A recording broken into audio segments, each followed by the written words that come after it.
welcome to the ADHD-Friendly Podcast. I'm Patty Blenderman. I'm an ADHD coach, professionally certified.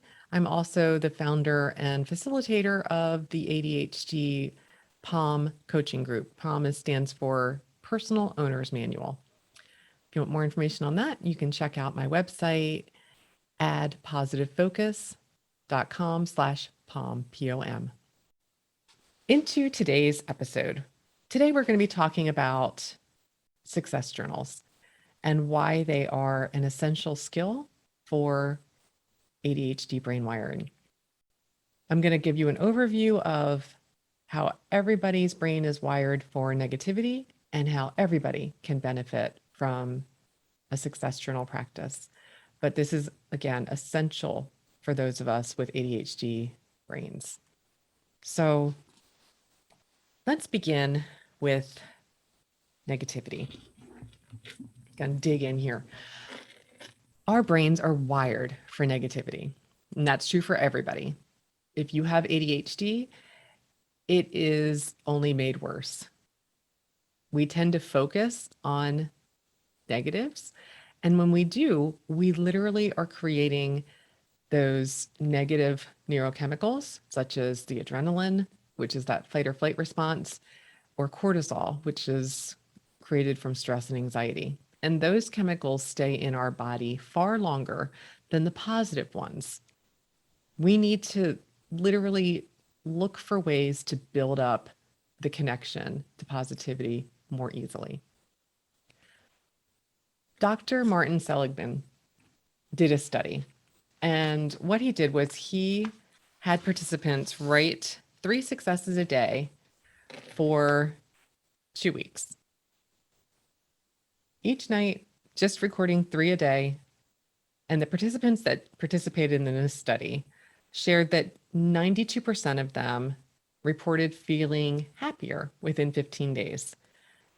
The participants found that these results lasted at least 6 months, and many of the participants decided to continue the practice after the study ended because the results impacted them in such a positive way.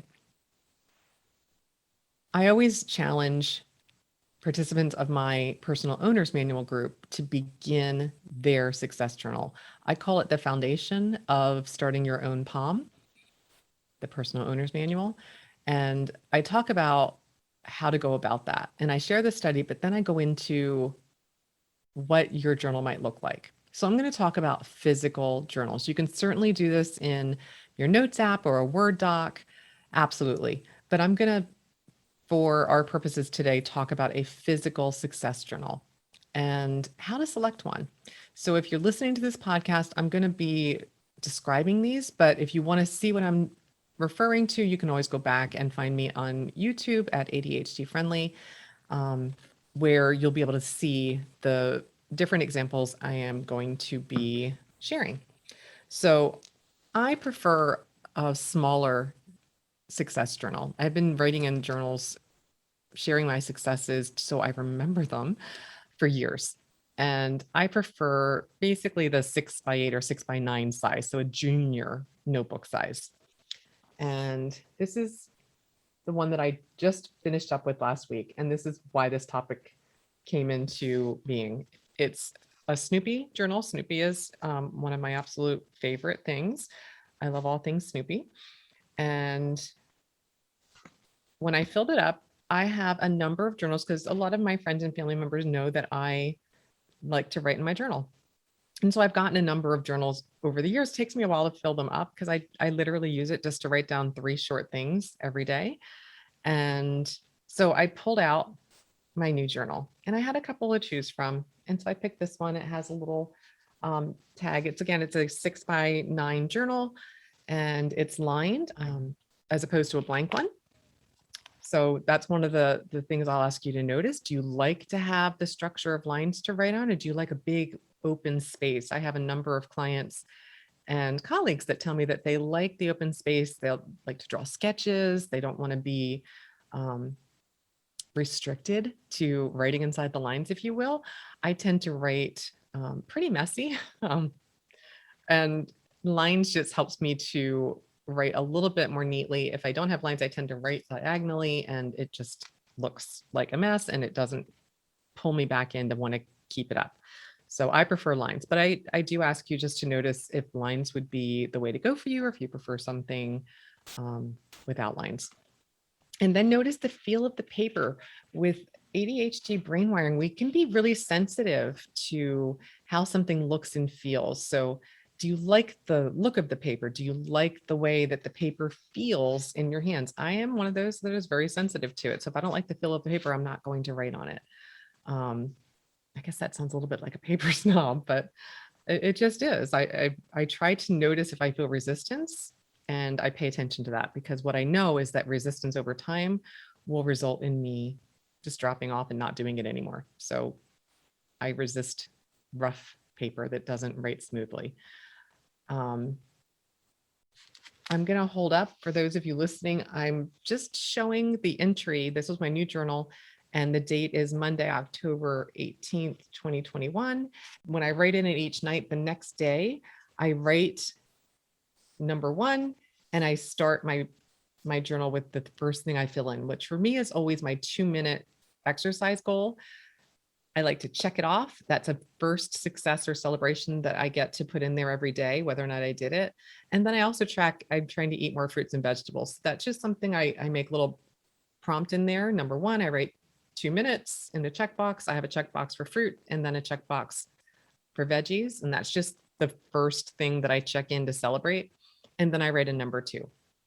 I do this every night. It's set up for the next day. It makes it easier for me to write in my journal because it pulls me in, because I think of this as like a blanking cursor on an open Word document. It's literally waiting for me to go ahead and fill it in. It makes it easier. So I do this because it makes it far more likely I'm going to fill it out. If I have to open it up and start on a blank page, it's just a little more resistance. So it makes it more likely I'm going to just put it aside and decide, I'm not going to do that. I'm going to wait. So you'll notice that there's nothing checked off or filled in when I went to do this on the 18th, on Monday. I put it aside, and I actually did that a few times. I've been trying to use this one for about a week, and I've only written in it 2 out of the last 7 days. And Monday was kind of the tipping point when I realized the reason I'm not writing in it is the one that I just finished was a spiral journal. This one is not. So that means because it's not spiral, I couldn't leave it open to the page easily. And so I would just close it and put it on my pillow, which is what I do every night, so that I have to literally move it to my nightstand. So it's just easier for me because it gives me that I call it a pause point. It gives me that place where I'm picking it up and moving it. And I can decide in that moment that I'm touching it, do I want to write in it, or do I just want to put it aside and go to sleep?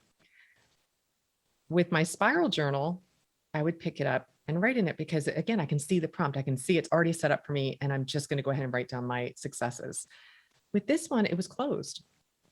Apparently, opening it up, as silly as that might sound, created too much resistance for me to do it easily. So I found more days than not, I was putting it down. And that's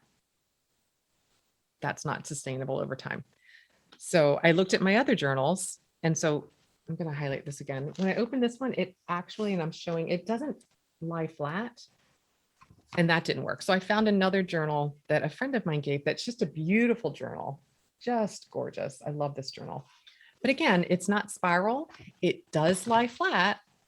But what I noticed with the one I've already been trying to do is I have to close it because it's not spiral. And if I have to open it, I'm just not going to do it. So I went ahead and ordered on Monday, when I noticed that, a new journal. I got a new snippy one, but I have to say, now that I've opened it, I realized I don't need to.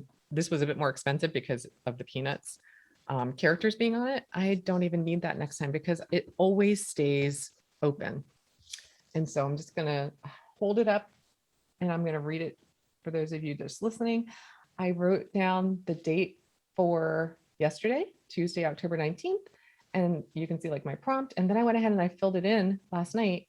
And then I filled out for today, my prompt for tonight. And then this goes on my pillow with my pen on top of it.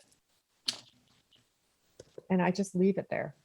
I don't have to set a reminder. I don't have to do anything else. It just, when I get up in the morning, I put it on my pillow. When I go to bed at night, it's already there and I pick it up. And because this prompt is here waiting for me, like my little blinking cursor, I am so much more likely just to pick it up, especially if I did my 2-minute exercise. I'm like, oh, I want to check that off. I want to get credit. It gives me that little dopamine hit in my reward center that I am being pulled into filling it out. And then I keep going.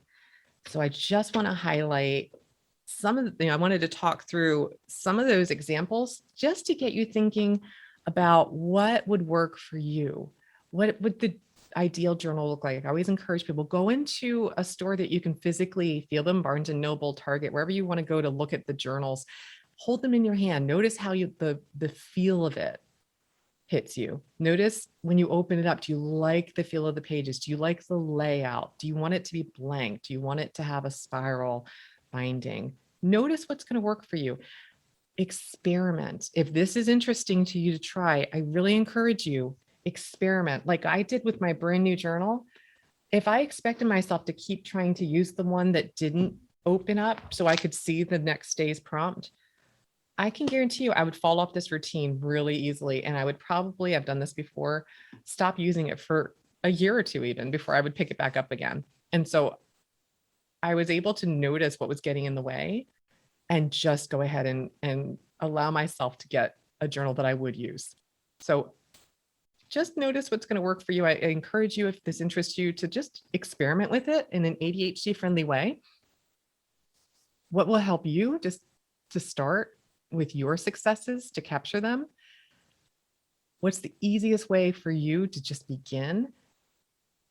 And then dive in, give it a try, and notice how it works. So that's just a beginning introduction to success journals. I have no doubt I'll talk about this again because this is just one of my favorite things, and I have a couple of different variations on them. So I'll share those in future episodes. That's all for today. On our next episode, I'm going to be talking about pill sorters. Yeah. And how you might think about finding one that's ADHD friendly for you to use. So I'm going to have different types, different configurations, different designs of pill sorters. I'll talk through them to try to describe them for those of you that will be listening, and I'll also have the visual recording so that you can see the example. So we're going to dive into that and have some fun, just seeing which, if you need to have a way to organize to remember to take your medication or your vitamin supplements, what might make that a little bit more ADHD friendly for you to keep up with. So that's all for today. I hope you have a great rest of your day that's ADHD friendly. Tally ho.